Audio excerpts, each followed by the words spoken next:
Welcome to the latest edition of Immunology Updates, covering breakthroughs in the past 2 weeks. Brought to you by LucidQuest. Novartis reported Phase 3 replenish data for Cosentyx, or secukinumab, in polymyalgia rheumatica. Published in the New England Journal of Medicine and presented at EULAR 2026, the study showed that both the 300 mg and 150 mg doses met primary and secondary endpoints. Sustained remission at week 52 was 41.2% and 40.6% respectively, compared with 20.4% for placebo. Regulatory submissions have been made in the United States, Europe, and Japan. Otsuka reported pre-specified interim Phase 3 visionary data in adults with primary IgA nephropathy at risk for disease progression.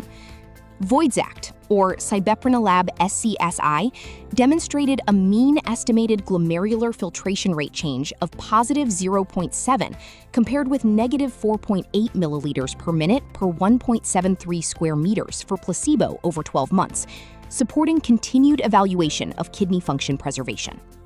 Johnson & Johnson presented Phase 2 JASMINE data evaluating nipocalimab in adults with moderate to severe systemic lupus erythematosus. The study met its week 24 primary endpoint based on SRI-4 and demonstrated sustained reductions in disease activity through week 52, supporting further clinical development in lupus. Additional Phase 2 findings from the DAHLIA study in Sjögren's disease showed that patients with elevated autoantibody and immunoglobulin G levels experienced greater clinical response rates with nipocalimab.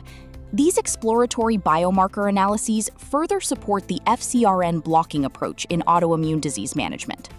AstraZeneca announced that the U.S. Food and Drug Administration accepted and granted priority review to the supplemental biologics license application for Ultomiris, or ravulizumab, in adults with IgA nephropathy. The submission is supported by interim Phase 3 ICANN data, including a 43.4% placebo-adjusted reduction in proteinuria at week 34.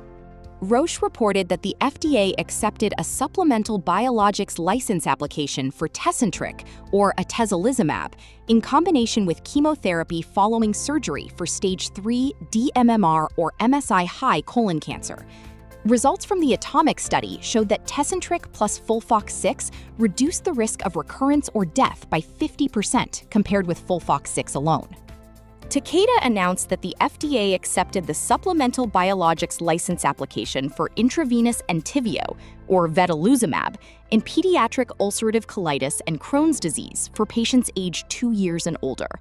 The application is supported by the Phase 3 Kepler and Webb studies, with a regulatory decision expected in the first quarter of 2027. Lilly announced FDA approval of every 8-week maintenance dosing for EBGLYSS, or lebrikizumab, LBKZ, in moderate to severe atopic dermatitis. The regimen applies to adults and adolescents aged 12 years and older who weigh at least 40 kilograms and allows treatment without required topical therapies from initiation. Stay ahead in immunology research. Like, share, and subscribe for our updates. Visit lqventures.com or email us at info@